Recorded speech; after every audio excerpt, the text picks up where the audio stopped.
নমস্কার বন্ধুরা, রন্ধনে বন্ধনে আপনাদের অনেক অনেক স্বাগত। আজকে দেখাবো অত্যন্ত সুস্বাদু পটল চিংড়ির রেসিপি। সেজন্য কড়াইতে 1.5 চামচ তেল দিয়েছি। তেলটা গরম হলে কিছুটা চিংড়ি মাছ ধুয়ে নুন হলুদ মাখিয়ে রেখেছিলাম, সেটা দিয়ে দিলাম। মিডিয়াম আঁচে চিংড়ি মাছগুলোকে একটু ভেজে নিতে হবে, তবে বেশি ভাজলে চিংড়ি মাছ শক্ত হয়ে যায়, তো তাই অল্প করে একটু হালকা করে ভেজে নিয়ে তেল থেকে তুলে নেব। সমস্ত চিংড়ি মাছ তেল থেকে তোলা হলে ওই তেলেই দিয়ে দেব 2টো মিডিয়াম সাইজের আলু, এরকম ডুমো ডুমো করে কেটে রেখেছি, সেগুলো দিয়ে দিলাম। আলুগুলো দেওয়া হলে তেলের মধ্যে সামান্য একটু নেড়ে নিয়ে তারপর 1/2 চামচ নুন আর 1/2 চামচ হলুদ দিয়ে আলুগুলোকে একটু ভেজে নিতে হবে। গ্যাসটাকে মিডিয়ামে রেখে আলুগুলোকে একটু লালচে করে ভেজে নিয়ে এবার আলুগুলোকে তেল থেকে তুলে নেব। আলুগুলো তোলা হলে এবার দিয়ে দেব 1 চামচ মতন তেল। তেলটা গরম হলে আমি 300 পটল খোসা ছাড়িয়ে এরকম সাইজের কেটে নিয়েছি। পটলগুলো দেওয়া হলেও এবার অল্প একটু নুন দিয়ে মিডিয়াম আঁচে পটলগুলোকে একটু লালচে করে ভেজে নিতে হবে। আমি আর হলুদ দিলাম না, হলুদ দিলে তেলেরটা কালো হয়ে যায়, পটলগুলোর গায়ের মধ্যে একটা কালো কালো দাগ হয়ে যায়। ওই জন্য শুধু নুন দিয়ে হালকা আঁচে একটু সময় ধরে পটলগুলোকে বেশ লালচে রং করে ভেজে নিতে হবে।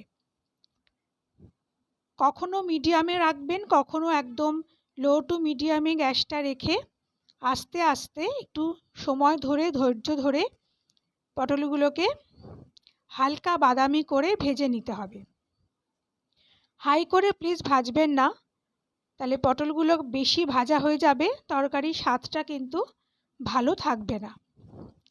তাই লো টু মিডিয়ামে রেখে খুব ভালো করে পটলগুলোকে লালচে রং ধরা পর্যন্ত একটু ভেজে নিতে হবে। দেখুন পটলগুলো বেশ ভালো করে ভাজা হয়ে গেছে। এই পটল চিংড়ি আপনারা রুটি, লুচি, পরোটা, সাদা ভাত, পোলাও সবার সাথেই খেতে পারেন। খেতে কিন্তু অসম্ভব ভালো হয়।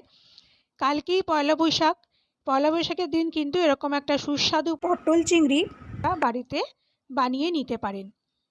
পটলগুলো ভাজা হয়ে গেছে, এবার আমি কড়াই থেকে তুলে নিলাম।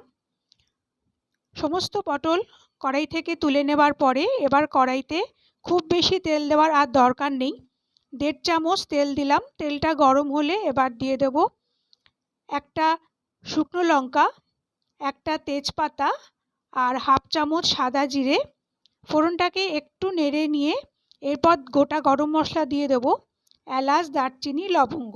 আমি বড় এলাচ দিয়েছি, আপনারা ইচ্ছে করলে ছোট এলাচও দিতে পারেন। সব কিছু একটু তেলের মধ্যে নেড়ে নিয়ে 2টো মিডিয়াম সাইজের পেঁয়াজ কুচিয়ে রেখেছিলাম, সেই পেঁয়াজগুলো তেলের মধ্যে দিয়ে দেব।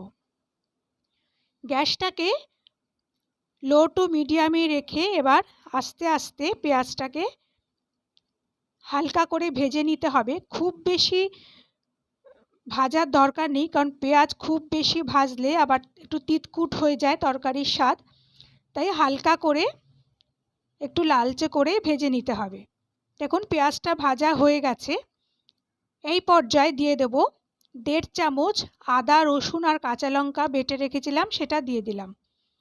গ্যাসটাকে এরকমই লোতে রেখে পেঁয়াজের সঙ্গে আদা রসুনের কাঁচা গন্ধ চলে যাওয়া পর্যন্ত খুব ভালো করে একটু কষিয়ে নিতে হবে। গ্যাসটা কম রেখে মশলা কষালে কিন্তু তরকারির স্বাদ খুবই ভালো হয়। আদা রসুনের কাঁচা গন্ধটা চলে গেলে এরপর একটা বড় সাইজের টমেটো কুচিয়ে রেখেছিলাম, টমেটোটা এবার দিয়ে দেব। টমেটো দিয়েও সমস্ত কিছু খুব ভালো করে একটু ভেজে নিতে হবে। কিছুক্ষণ গ্যাসটাকে মিডিয়ামে রেখে টমেটোর সাথে পেঁয়াজ, আদা, রসুন ভাজার পর এরপর গুঁড়ো মশলা দিয়ে দেব।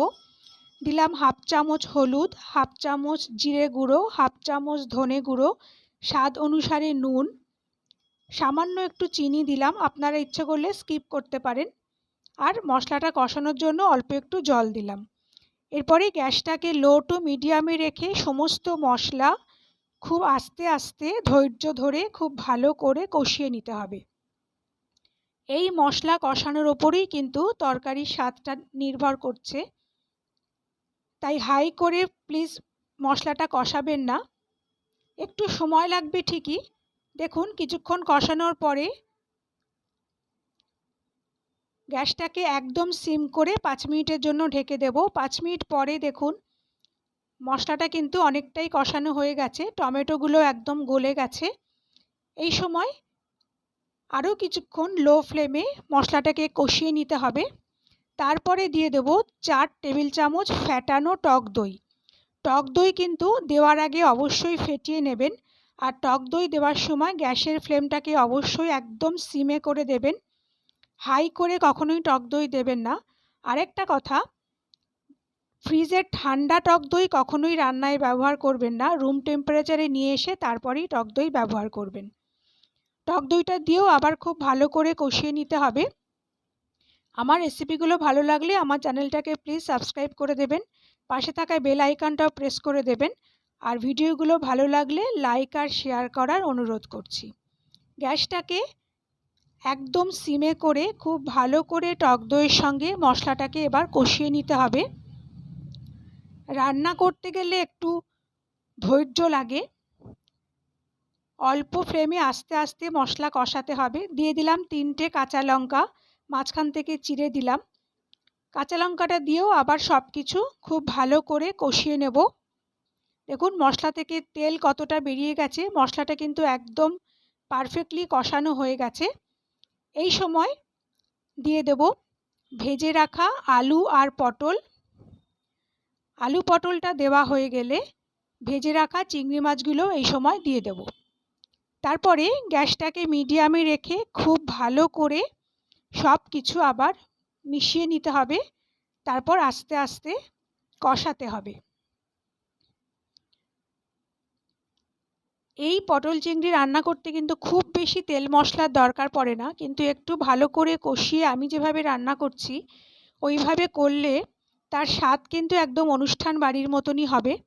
দেখুন কষাতে কষাতে কিন্তু তরকারির রঙটাই অনেকটা চেঞ্জ হয়ে গেছে।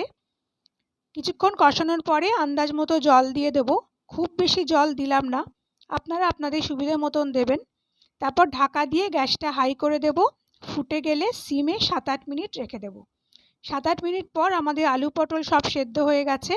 এই সময় হাফ চামচ গরম মশলার গুঁড়ো দিয়ে খুব ভালো করে গরম মশলাটা তরকারির সঙ্গে মিশিয়ে নেব। তারপরে গ্যাসটা অফ করে ঢাকা দিয়ে 5 মিনিট রেখে দেব, তারপর সার্ভ করে নেব। আশা করি আমার আজকের রেসিপিটি আপনাদের ভালো লেগেছে। পরের দিন আবার একটা নতুন রেসিপি নিয়ে চলে আসব। আপনারা ভালো থাকবেন, সুস্থ থাকবেন। নমস্কার।